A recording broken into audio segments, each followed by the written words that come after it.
The administration is sending mixed signals on the vax, and foreigners will break it all down. Blaze News, The Mandate, starts right now.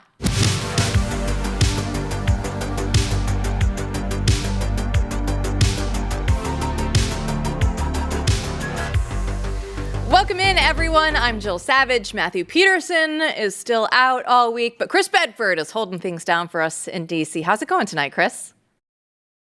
Great. The weather's cold. Well, it's getting there. It's no longer sweltering. It's not quite yet ready to start killing the mosquitoes, but that is probably my favorite time of year. It was still hot in Texas this weekend, still probably over 100 degrees. But I'm surprised because things are heating up politically in Washington, D.C., because we have RFK Jr. is attempting to fulfill his promise to make America healthy again. And yesterday on Newsweek, they posted this on X, writing that an associate of RFK Jr. says that the COVID vaccine could be gone within months. The White House refutes such claims. But today, then, we get a cabinet meeting, and Donald Trump said this. Despite COVID, which was a very unfortunate situation for the whole world, we did a great job with it. Never got the credit for the job we did. Operation Warp Speed, people say, is one of the greatest achievements ever in politics or in the military, because it was almost a military procedure. But everybody, including Putin, said that Operation Warp Speed, what you did with that, nobody can believe it. And we did a great job, but it was a horrible pall over our country. We had a very dark cloud over the world. That was a very, very bad thing that came out of Wuhan, which I said it came out of Wuhan. That's where it came from. And China suffered greatly, but everybody did. But we did a good job with that, as good as you can possibly do, and we came back, and now we're stronger than ever before. So is this politics at its finest, Chris? It looks like HHS. They're like, hey, you know what? We've gotten rid of some of the other vaccine stuff. You can't give this to kids or pregnant women anymore. And, sometimes you just want to leak some information out there. And Donald Trump heard that, and at his press conference, you just heard the reaction. What's yours? Yeah, that's expected. That's kind of an amateur move from HHS when you're dealing with President Trump, who's not like most other people, even most other people in Washington, D.C. The Secretary of Defense has found this out, for example, when he went ahead of the president on cutting off arms shipments to Ukraine. This is something that was actually on the president's agenda, but it wasn't the right time with the president's negotiations with Russia and Ukraine. And he was extremely irritated that there's a rollout beforehand. Now, this is a dangerous thing. So, there's some truth to all of it. Operation Warp Speed and a lot of what went on with the COVID response, well, completely panicked, completely informed and led by the nose by the scientists, well, following the Chinese model, and kind of embarrassing, actually, broadly speaking, for the United States, was operated with a somewhat military efficiency. I knew some of the people who, under Trump and then stayed under Biden, came in there and were operating it. Jared Kushner took a major role in this, and they cut through a lot of red tape. Now, unfortunately, anyone who's watching, who's been in the military, knows that one aspect of that military efficiency is you can't ask, well, has this thing that you're about to inject me with, is this gas you're about to hit me with, is this new weapon that we're about to use with this sort of tip shell, is this burn pit, has that been medically tested before? Should we expose pregnant women to this? Should we expose children to this? Should we expose teenagers to this? That's the kind of thing, those are the kind of steps that they skipped. It was almost very military in its operation, the way that the president was talking about it there. And now, as a result, I think I would be challenged to know anyone, including myself, in my immediate family, who has not been negatively and physically impacted by taking that vaccine. Otherwise healthy people who ended up with heart monitors, otherwise healthy people. And this whole thing that came through when it became politicized by the Democrats, who were obsessed with this, that you weren't allowed to talk about it. It was disinformation to say, oh, that's weird. I knew a guy, a friend of mine, a family member actually, who worked at a fancy private school, whose son had serious heart problems, which ended up being resolved, thank God. He was an athlete, a star athlete, had heart problems, and he told me this in almost a whisper because he knew he would be fired potentially from his private school if he said that and they thought maybe he was possibly accusing the vaccine, which completely obviously caused it. Now, this is also one of President Donald Trump's most tone-deaf repeat campaign things. I've been in the crowd now for years of different things covering his events. I've seen him tweeting about it and talking about it, how he will go from, we did this accomplishment, everybody cheers. We had this accomplishment, everybody cheers. And we got the COVID vaccine over Operation Warp Speed, and nobody cheers. It's such a massive, dramatic drop-off, but he's committed to it. This is something that he's very proud of. He thinks that he's not gotten the credit he deserves for that, and he's not going to change that mindset. So RFK has a lot of wiggle room, and he's done some really great things. And by the way, he's right to go after this vaccine, all of them. But he's been able to do good work with pregnant women. He's been able to do good work with removing that for children, which was psychotic that it was ever suggested to children. Literally, the first thing we ever learned about COVID is that children are almost never impacted by COVID without serious previous health ailments. But this might be a bridge too far. And he had to take warning. And he had to probably back off and figure out a different way, because if he does want to get this done, then leaking it to Newsweek, leaking it to liberal reporters, and not going through the proper channels and convincing the president, well, that's not the way to do it. That's actually the way to lose your job. Yeah, and the Democrats, they have, whenever you see the Democrats going out there and making these assumptions and headlines about all the vaccines, you know we're onto something. You know we're going to talk about it here on this show. Newsweek also put out a headline saying that the Trump administration, more specifically HHS, under the guidance of Kennedy, is causing the confusion for Americans that just wanted the correct science and medical information. And then we have The Economist with a headline that says that RFK Jr.'s attack on mRNA technologies endangers the world, with the subheadline, his cuts will not just hurt vaccines. And then the Daily Beast, everybody's favorite, Trump and RFK Jr. to ban COVID vaccine within months. It's a war on science, Chris. So if only Donald Trump didn't view this as, his preeminent favorite topic, we might be able to get somewhere on this, because we know that this is the right side of history. Yeah, the right side of history, that thing that the left always likes to say in order to compare all their enemies to people who are on the wrong side. But this, on almost everything involving COVID, people in the alternative media and people in the rebel media, people like Blaze, the Federalists, others, have been penalized, undermined, attacked, censored for printing theories which turned out to be true. Democrats use the word science as a cudgel. It's a religion for them. And of course, that's always been the reality, is man has a God, and you can reject God himself, but you will find another one, whether it's money, sex, drugs, or science. In this house, we believe the science, as if science is ironclad. They've been using that in everything from global warming to vaccine science to COVID, all the way through, that anyone who questions science, which, by the way, is a method, not an end. Science is a method where you test things, where you have to re-examine things, where you have to be able to take things and do it over and over and over again in controlled experiments to get the exact same results. Science is not a word you just print and put on the front of your house and call everyone around you a knuckle-dragging ape who's endangering children. I mean, check out the local pediatrician pages where I live. I have to drive about 40 minutes each way to go to a pediatrician for my infant, because they'll say on the homepage, if you don't give your child all of the hepatitis B vaccines and COVID vaccines, and you're endangering the health of our patients. We follow the science. That's not science. How is my infant going to have hepatitis B? That's completely psychotic. And how would your infant be endangered? Even if my child, for some awful reason, did have that disease, how would that possibly endanger other children or people in that practice unless they were sharing needles? She's 9 months old. What are you talking about? This is the sort of stuff that they put under the banner of science, and it's become so politicized. Those people who you see on those 100-degree days in Texas, or those people I see in 100-degree days in Virginia and D.C., jogging outside with a mask on, will assuredly tell you you're a moron and cite the science that protects them from that clean air that they could be breathing, that cuts off oxygen to their lungs while they're jogging. They'll cite the science, and they'll think that gives them some kind of moral superiority. But actually being willing to question this stuff, being able to and look at it. Don't just go off Reddit. Don't just go off of Twitter. Don't just go off of a Facebook meme. There are studies, especially a lot in Europe.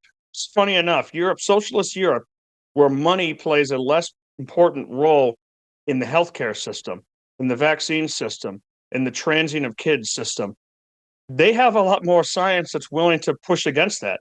They also actually have a strange history of scientific journals that go back hundreds and hundreds of years in Europe, which have a history of clashing with authorities, and they take that more seriously. So they will print more people who are willing to question this without just clamping down and trying to crush them.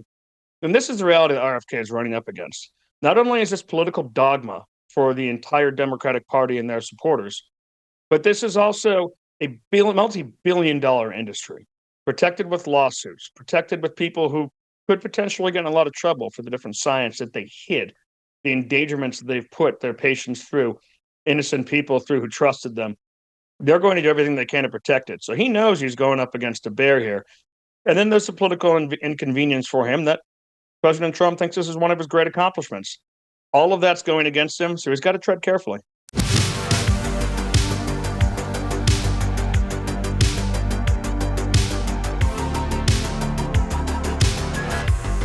As the corporate right collapses under its contradictions and cowardice, and the left drowns in its delusions and destructiveness, NATCON is returning to Washington, D.C. this September 2nd through 4th to celebrate and all the growth and successes of the national conservative movement. Now, some of the past speakers include people like J.D. Vance, Marco Rubio, Stephen Miller, who obviously are all now in the Trump administration. They're turning the NATCON ideas into political reality. And we have a great group of speakers for you this year. The Trump administration officials like Tulsi Gabbard, Harmeet Dillon, Russ Vought.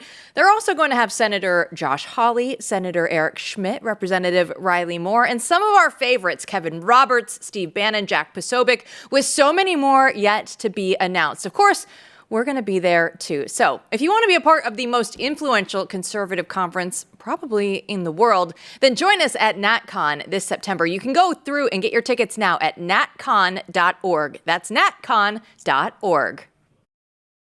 Chris, I want to talk about science, but I want to look at it in a different way because the Trump administration is talking about putting all of the American kids first, but we're still getting some mixed signals. We got Melania's big rollout, her plan to get students to learn about AI. It's all great. We're all for this. But as we mentioned on the show yesterday, 600,000 Chinese student visas just got approved. So first of all, let's break down what Melania is doing. And I think it's very important, Chris, when you look at just this Trump administration, when Trump and Vance were on the campaign trail, they were talking about just, the promise of the American dream and trying to get kids to really fulfill everything that they could. So Melania's out there and she's going to have the Presidential AI Challenge, where she's going to have kids from all across the country try and learn about artificial intelligence, which we know, hey, if the internet is a big deal, well, artificial intelligence seems like it's going to stick around. So I look at that and I say, okay, that's good. But is this showing that we're actually serious in investing about our kids right now, Chris? I think it's a good sign. I was a longtime skeptic and still am of artificial intelligence. It could pose a major danger to the American people, to humanity, to our understanding of ourselves, our understanding of spirituality. James Poulos and the guys over at Return do a lot of very good work on this sort of subjects for Blaze. And you can see a lot of that in Frontier Magazine, which we talk about in this show. But it's an extremely important tool, and one that is as important today for kids as learning how to use a computer was when I was a kid. Now we've had to figure out exactly how to have a healthy relationship with technology, and it's been slow, and most of the country hasn't yet caught up with the elites and the wealthy. I'll tell you what, if you go, we've come a long way from Steve Jobs saying every classroom has an iPad and people thinking that this is going to make kids smarter and better, to now, when all the elite private schools around me have banned cell phones, have banned screens, have banned iPads, have banned headphones in their classrooms, and have controlled and monitored computer time. That's kind of the way you're going to have to start looking at artificial intelligence. Maybe think of it as the Industrial Revolution, where it seems like a great thing for humanity, but it turned out really bad for kids at first. We had to legislate it. We had to figure it out. We had to figure out a healthy relationship between machines and people in order to have a productive economy. But it was essential You couldn't just be rejected for agrarianism forever. That's what you have with artificial intelligence. It can change your work. It'll change the future of your careers if you're going into white collar work or blue collar work alike. As long as there's some kind of calculations involved or some kind of understandings, the artificial intelligence is going to be a tool for you to get that job done better, for you to get it done more easily. And even if you don't want to use it, you better be a math genius, because some other people that you're competing with here domestically, as well as abroad in China and other parts of the world, will be using artificial intelligence. So teaching our kids how to use it, but also trying to instill an ethics and put those barriers around it. I mean, that's essential to future competitiveness in the domestic marketplace and in international competition. I just reminded of the movie The Big Short, and he goes, "That's my quant right there, right? Like, this is what we're going to have to deal with on a global scale." Yes. And we talked about Donald Trump floating out the idea of 600,000 Chinese students, and that didn't go over well on the old interwebs yesterday, Chris. And I don't think this is going to go over much better, because Donald Trump doubled down on it today in his cabinet meeting. Take a look. But I like that their students come here. I like that other countries' students come here. And you know what would happen if they didn't? Our college system would go to hell very quickly. You'd have, and it wouldn't be the top colleges. It would be colleges that struggle on the bottom. And you take out 300,000 or 600,000 students out of the system. I like having, and I told this to President Xi, that we're honored to have their students here. Now, with that, we check and we're careful and we see who's there, and Marco wants that. We spoke, we're in the same position. But we have a tremendous college system, the best in the world, nobody even close. That's why China sends them here. And you can call it an industry if you want, but you're talking about millions of people. And I'm honored to have the students from China come here. I mean, listening to him say how he's honored for that. Ooh, that one doesn't sound too good. If RFK Jr. wasn't happy, with the whole COVID vaccine, I'm thinking Stephen Miller right now has to be losing his mind, Chris. Yeah, because Chinese students aren't just your normal study abroad kids who fill out their forms and then buy a ticket and head off with their parents' blessing. They have to head off with the Chinese government's blessing. The Chinese government applies a huge amount of pressure to any of its citizens abroad. You heard a lot from Democrats over the years and liberals talking about how racist the Chinese Exclusion Acts were when the Chinese laborers first came over here to do railroad labor and work in the West. But the Chinese Exclusion Act was passed at the demand of the Chinese emperor, who said, you can only have laborers from China if they continue to swear allegiance to the emperor. It doesn't matter what country they're in. They were always the subject of the Chinese. And Congress said, sure. Now, there's a lot of problems you can boil down with that, but that's broadly the philosophy that China has today. I've worked closely with reporters who married into Chinese families who did incredible work exposing some of the extreme excesses and the corruptions of the CCP, but they had to be very careful with what they reported on, because it was very clear to anyone who was at all familially tied to or financially tied to China that government would not hesitate to put pressure on you, to threaten people who were there, to reach out and say, just by the way, you may be studying abroad, you may be working in this laboratory, you may be working in this business, but you still owe allegiance and you have to answer our calls when we ask you. And that patriotic feeling is one that a lot of the actual Chinese people willingly leave that country with, because they have that patriotism in them, and they are nationalists completely, or broadly. A large amount of them are nationalists. So that's something you have to contend with. This is something where the president runs up against the MAGA base pretty hard. I've got a Beltway brief that's already out by now, or if not, is going to be out early in the morning. That kind of goes into how it was wishful thinking by people like me and others that people like J.D. Vance or Marco Rubio would be able to really impress upon the president their feeling that decoupling might be necessary, that a completely reimagined relationship with China might be necessary because of their styles and their styles of governance and their expansionism and their stealing and their fascist control of their own companies. President Trump has always been interested in just getting better trade deals, getting better defense deals, saying that, hey, we're a debtor nation. We're getting ripped off. We're getting ripped off by the whole world. We need a better deal. You can find clips of him saying that on TV in 1987, 1986, 1988. The Art of the Deal talks about that sort of stuff a great deal. Next week, a week from today, will be the 37th anniversary of Donald Trump paying for, if it's a private businessman, a full page ad in the Washington Post, Boston Globe, and New York Times that says, hey guys, all we need is a strong foreign policy. Why are we paying for wealthy countries' defenses? Will they rip us off economically and in trade? That's about 40 years of him saying this exact same thing and really caring about it. So that's what he was going for with China. He wants better trade deals. He wants more money.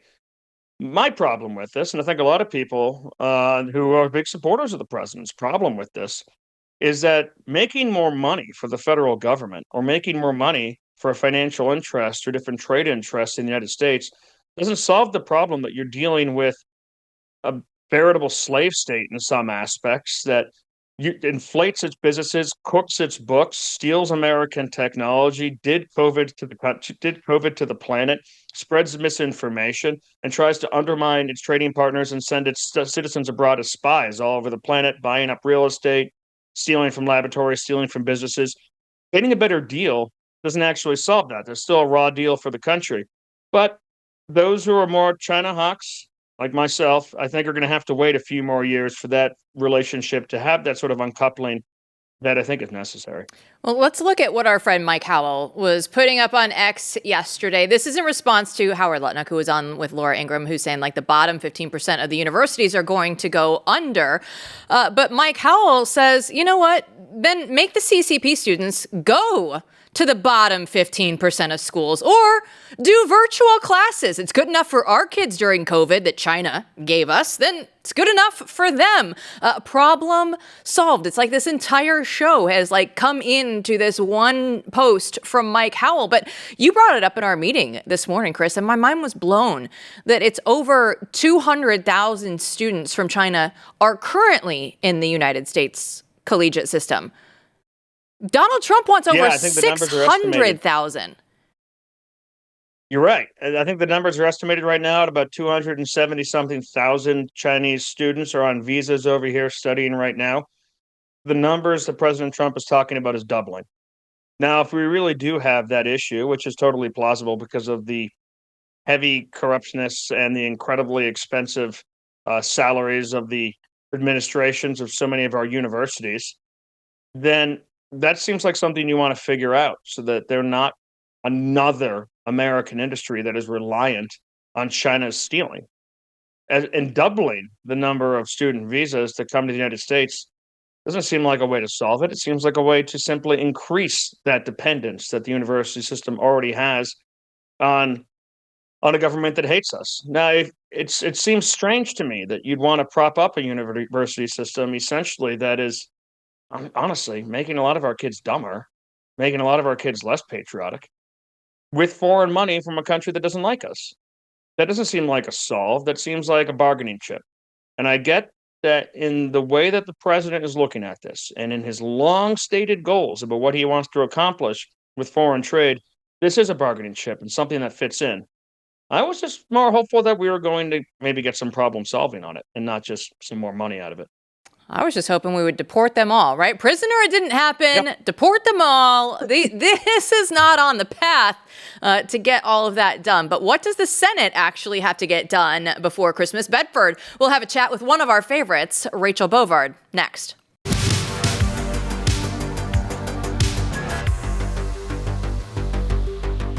But we have a world that's gone fully digital. Holding something in your hands is almost revolutionary, and that's what Frontier Magazine is. It's right here. It's a real piece of history that you can actually hear, and it's not going to be quietly deleted or buried by an algorithm. This is Frontier Magazine by Blaze Media. This is issue number 3, and it's our boldest edition yet. So when you get Frontier, you actually get something that lasts. You can actually pass this along from friend to friend, and you can say, this is what is actually happening in real life. And the only way that you can get this is through Blaze Unlimited. And it's not just your ticket to Frontier. You actually get VIP perks, early access event, members only content, and it's a premium experience that built for people who want more. It's not just about reading the truth.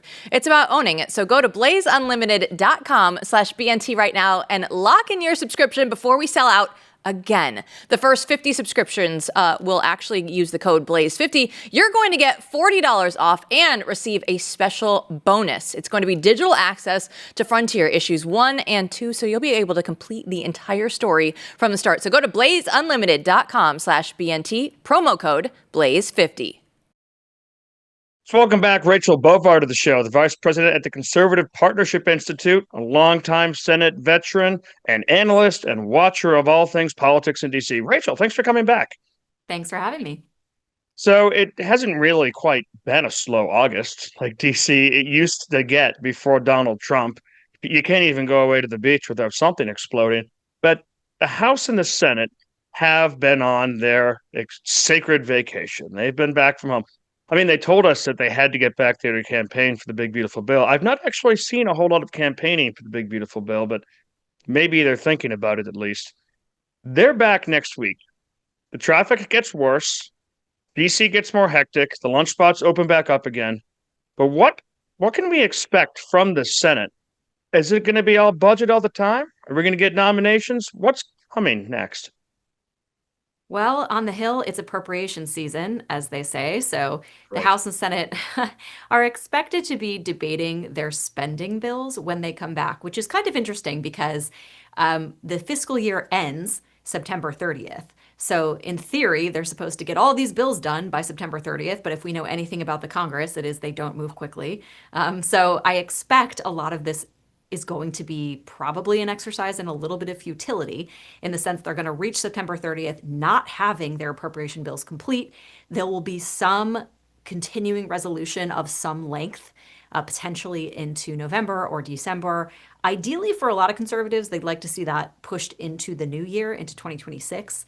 The goal there being to avoid what the town always loves, which is a Christmas omnibus, where they jam all the bills together and everything else that they want to pass when no one's looking into a massive bloated bill that they pass like December 23rd. But the other thing we're expected to see is the National Defense Authorization Act be debated, and that is what authorizes a lot of the defense spending. You will have a defense appropriations bill. The defense spending itself will be authorized in some appropriated in some different capacity, but this is the bill that sets up a lot of the defense projects. They pass it every year. It's another one of those things in Washington that always has to pass. It's called a must-pass bill. Now, interestingly, this bill doesn't have to be done until December, but Republicans have made the decision they're going to take it up in September. All of this to say, getting back to one of your earlier points, I doubt we're going to see a lot of President Trump's nominees confirmed because the Senate wants to take up spending bills. They want to do this NDAA, which they don't really have to do till December. So I don't think they're going to be prioritizing a lot of these nominations. And the reason that is important is because when the Senate left at the end of July, early August, there was hope that they would reach a giant consent deal and clear off a lot of these nominations. There are, around 150 of them pending on the Senate calendar.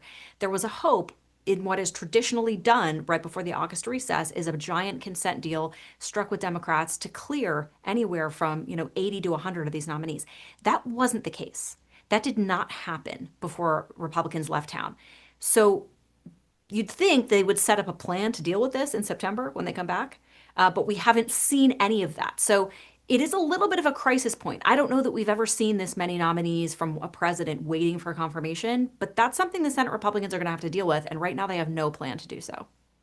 Well, it seems like the Democrats were able to win that siege because it took the Republicans having every one of their members aged 45 to 95 at the wall at all times. The Democrats needed to show up with one guy at a time. So seems like they were able to just wait them out on that.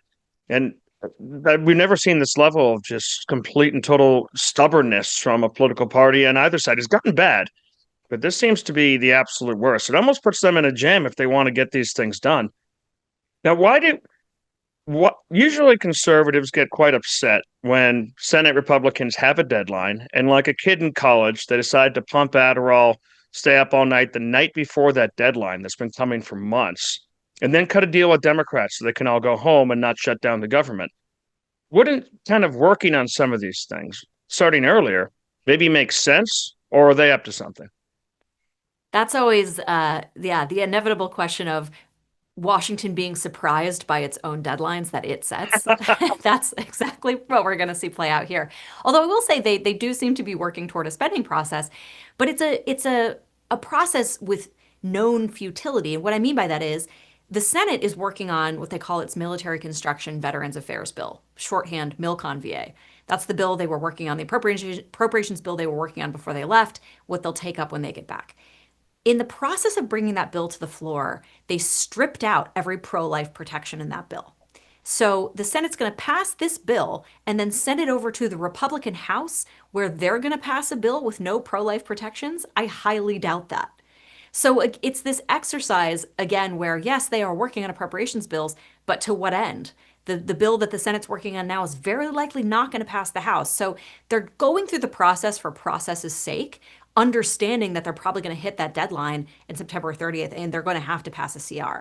Now, the real question is going to be, what is the length of that CR, right? Does it land right before Christmas, in which case that is every lobbyist's dream, and that is, what K Street hopes and lobbies for, because they can push everything they want to get done that year into the bill, knowing that no senator, no House member is going to hold that up because everybody wants to go home for Christmas. This is the tried and true method of spending in Washington. Now, if there is the willpower to get that deadline extended into the next year, then we have a little bit more money to play with, right? We have more latitude to actually cut some good conservative deals on these spending bills. That's kind of the big question that if you're interested in this process, that's what you want to be watching for.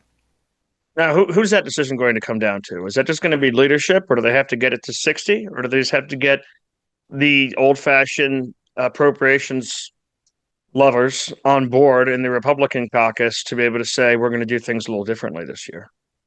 All of these things are going to require 60 votes. So, for Democrats, it'll be a question of, do they want to shut down the government, right? The perennial question of, if you don't cooperate with this process, the government is not funded. Do you want to own that, right? Do you hate Donald Trump enough that you want to shut the government down?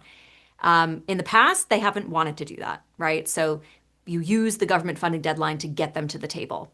But I do think there are Republicans in the Senate in particular, I'm thinking of Susan Collins, most notably, who's the chair of the Senate Appropriations Committee. They want the process of doing these bills. And so the Senate sort of spinning its wheels on bills that the House Republicans are probably not going to pass is a little bit of a deference to that process, a little bit of a deference to Susan Collins and some of her colleagues who say, well, we have to at least consider our bills on the Senate floor. So where do Democrats stand right now? They've been very stubbornly against any nominations. They've been willing to hold that up. They've been willing to play hardball tactically.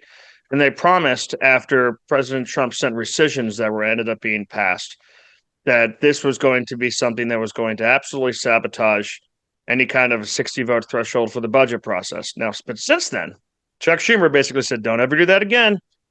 And the Republicans seemingly haven't. But neither the White House nor anyone seems to have had, and the Senate seems to have had any appetite for further rescissions like they promised. Has that actually cooled things down? Are Democrats now are they calmed down from that little baby time and they're willing to come back to the table? Or is that damage already done?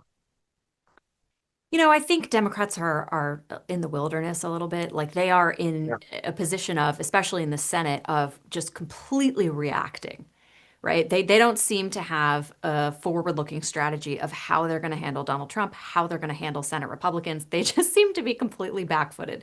Anything that comes out of the White House, they're like caught off guard, frantically trying to react. To be honest, like this is how you want your minority to be, right? Your minority party opposition. You always want to keep them on their back foot. So to that end, I think Trump has them exactly where he wants them. But I think this series of deadlines is going to put them on, they're going to have to decide how much obstruction is too much obstruction, right? At some point, do they want to bear the responsibility of shutting down the government? Do they want to bear the responsibility of blocking, further rescissions that may address legitimate, waste in the government? And, all the Republicans have to do is point to myriad examples of, bloat and waste and grant programs, overseas that don't have general support. If Democrats want to become the face of that, one of the things that's been amazing about this Trump presidency so far is that Trump has very easily goaded them into the 20% side of every 80-20 issue. It's been wild. Right? Yeah. So it's like you see this executive order, Trump's trying to address flag burning, and everyone's like, oh, this is unconstitutional. Well, I don't know if the point is going to end up with Democrats on the street burning flags, right? Because they will oppose Trump so much. It's exactly that, right? So I think Keeps coming up with new ones too. That was a blast from the past. I was wondering what's coming next. Which bad guys? We're on the side of criminals now. We're on the side of gangs. We're on the exactly. side of drug-addicted homeless people filling their tents with human excrement. We're on the side of MS-13. We're on the side of Uganda. What's next? And it turns out it's Flag flag burning, I burning. guess. Trump reached back to the 90s and just pulled that back into the right in the middle of the cultural battle. And good for him. Yeah, he said this one's a classic. We've done this before. Let's pull it back out and see what they do. And legitimately, they might be in the street burning flags. So again, like so much of this is just pure politics, and Democrats are falling for it every time. Does Schumer have any political capital left, or is he on his last legs to actually be able to cut any deals? Democrats got so mad when he cut deals previously to avoid shutdowns, any kind of a deal with Trump. But has the last couple months, almost a year in the wilderness, really started to slow things down for that and made it so he's got a little bit more room to negotiate? Yeah, I think he still sees himself as the adult in the room, right? That's the burden of being the leader when you're in the Yeah. minority, is that, you are the one that ultimately is making the political calculation. Yes, the progressive wing and, the Twitter warriors do not want to deal with Donald Trump. Chuck Schumer is a creature of Washington. He's, been in this town for long decades, understands that, shutdowns are difficult to navigate, right? I think they can be successful if the minority party is unified and has a singular message that they are all, speaking on. Democrats right now don't seem to have that kind of unity.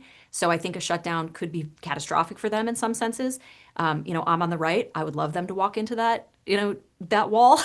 But assuming Schumer sees what's coming, I do think he's going to try to cut some kind of spending deal. And the question will be, is in that process, is he able to use that spending process to tie Donald Trump's hands in any way that makes his base happy? That's going to be the question for him. And I don't know, a CR does not give you that much to work with, right? It's a straight extension of funding. There are not, there's some anomalies, but there's not a lot of riders. There's not a lot of policy at work here. So I think it's going to be tough for him, but I ultimately think that's what he'll decide to do. And it seems like it might actually end up having to come down to that. And you have to wonder what their game is, where they're going with this. The Republicans have always been blamed for shutdowns previously, no matter whose fault it was. But that control over the media and its influence has declined so dramatically. I don't know how this one would actually play out with the massive ecosystem of very influential people who are absolutely be calling for a shutdown and saying this is Democrats' fault. Maybe that could change the political calculus in DC, or is the Senate too far behind the times to even realize that? Well, I always say the Senate is a minimum of 10 years behind the rest of the country. When I worked there, I would say walking into the Senate is a little bit like being on drugs. It's like a totally alternate reality in so many ways. But look, I do think if Republicans, especially if the House sends over a vehicle, a spending vehicle like a CR, John Thune puts it on the Senate floor and Democrats block its passage, I don't know how you spin that, right? That is Seems literally like a the hard one. Democrats, yeah, not providing the votes to fund the government. So we'll see if they walk into that trap. Rachel Bovard, where can people read your great columns and where can they follow you online? Usually you can find me in the Federalist, and I'm also on Twitter at Rachel Bovard. Oh, sorry, X. I'm on X. On Axis Shelf, the artist formerly known as Twitter. Right. Rachel, thanks for joining us. Thanks, Chris. Issues voters care about. Where does Trump go? Migrant crime, carjackings, the really lurid, awful stuff that is a crazy, crazy visual. Don't take the bait, because most Americans are more worried about how are we going to address mental health issues, the visible homelessness that we see on streets, and how do we deal with mental health and other issues that drive the sort of random incidents that scare all of us. That's what you should be talking about. That's where you should be focused. Don't take the bait in talking about migrant crime or carjackings or the things that actually don't matter to that many Americans. It doesn't matter if they're going through and carjacking or having crime all over the street. No, it's the DNC summer meetings. This is when their true colors start to show. Chris, what have you seen out of the summer meetings so far? Oh, it's been wild from the opening prayer, which didn't include God or the scripture or really any prayer. to that, to some of the governors who've been talking, some of the mayors who've been talking. It seems to me that the Democratic National Convention didn't get that third way memo that we were talking about last week or the week before that said, hey guys, you got to stop doing land acknowledgments. You got to stop doing this. You got to stop doing that. You got to stop dodging these questions. They are clearly driving voters. Spiking crime is clearly driving voters and making them upset.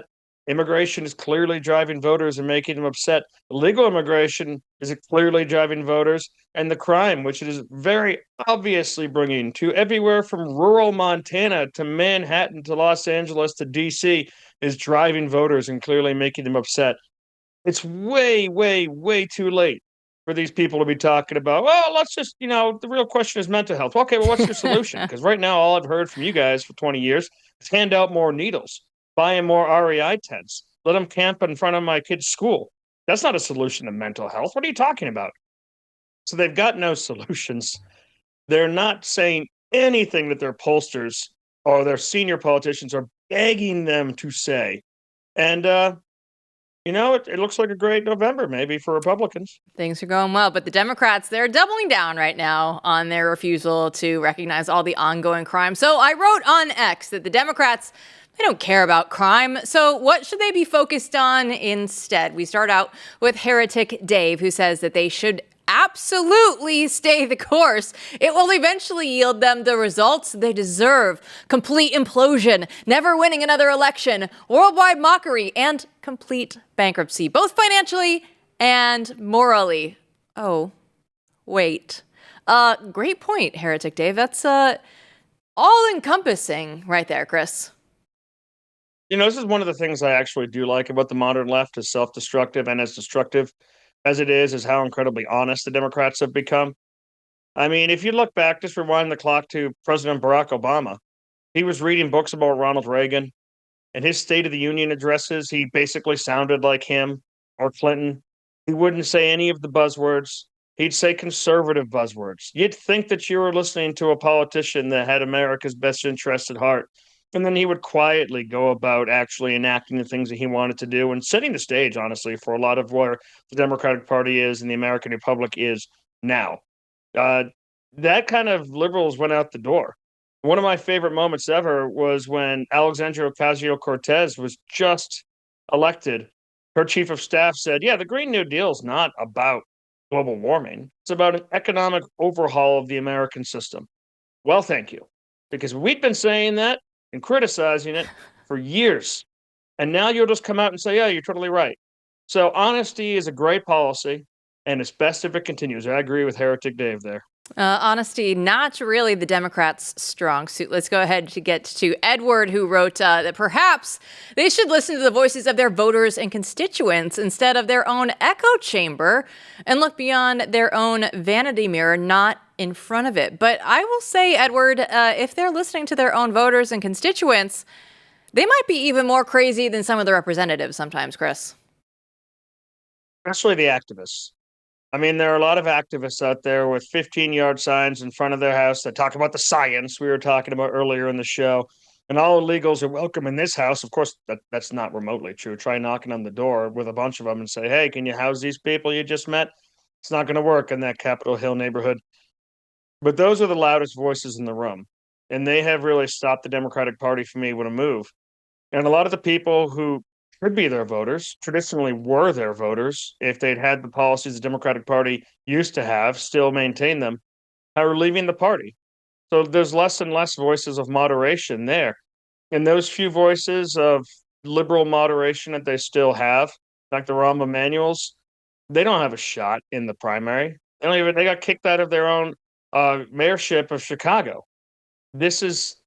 The future right now is very grim when the base of the Democratic Party and the loudest people in the room refuse to let the Democratic politicians even begin to think about changing course without being eviscerated in the press by the way, the Democratic machine and the liberal activist organizations that these politicians created. It's kind of like the story of Frankenstein and his monster at this point. I'm going to go off script here now because somebody wrote that we obviously, they should be talking about the Taylor and Travis engagement. That is the biggest news of the day, Chris Bedford. Like it or not, even Donald Trump was asked about it at his cabinet meeting. He's like, listen, he's a great guy. She's a great girl, which he normally doesn't say, but he also knows that he can't say anything bad about this engagement. He will get in trouble. The Swifties will go after him. Not that he hasn't had that before, but Chris Bedford, the people need to know what your take is. Oh, I wish them the best. I hope that it's real. I hope that they're married forever. I hope that they're blessed with a lot of children. Listen, I'm a Swiftie it's a too. difficult I don't path. know that it's real either, though. Yeah. That album would sell if they broke up. That next album sure would sell. And I mean, and nothing, I guess, says true love like the most ironclad prenup ever written, right? All you want is that 6'5" husband who's a sports star, who's in a perfect prenup. That's all you need, I guess, right? And I guess a wedding ring the size of Gibraltar. It's not a bad way to go. Okay, let's get to Fred, who says that maybe Democrats should take the bait and tackle migrant crime and carjackings head on. It could be a refreshing change from ignoring what's keeping folks up at night, as Rush Limbaugh once said. Compassion is not defined by what you say, but by what you do. So let's face these issues head on. I would love if that happened. I don't really see the Democrats facing issues head on literally ever. As much as I'm enjoying this just bold resurgence of a GOP finally that's willing to come out and become once again a party of law and order and a party of cleaning up the streets, it sure would be nice if they had some partners in this. If the American people were not so incredibly divided politically, if our elites were not so anti-American and anti-common sense, that we could all get together. I mean, America's cities went from near ruin to the kind of places where you would base 1980s and 90s movies about a dystopia to really nice places. They rejuvenated their waterfronts. They put their highways underground. They made the city safe. They made shops great to come back to. And then they gave it all away. I would like to see if Democrats wanted to make the cities great again, I think everyone would be happy, but I don't see it happening. To see the Democrats in Chicago saying there's no problem here, that's not true. If you want to see the Democrats get all twisted up into pretzels, you go through and you bring all the Chinese students in and you tell them they don't have to get vaxxed. All you, maybe you do. But guess what? The old Chinese students, they would never have to do this. And then all the crime, if you can't go through and hurt any of them, Chris. The Democrats would just be beside themselves. Oh no, you could never do that. I love those little things that the president comes up with, those little traps, those little ideas that just cause them to have absolute meltdowns. It's one of my favorite aspects of modern politics. It's one of my favorite things every day talking to you, Chris Bedford. Thanks so much, and we'll see you again here tomorrow.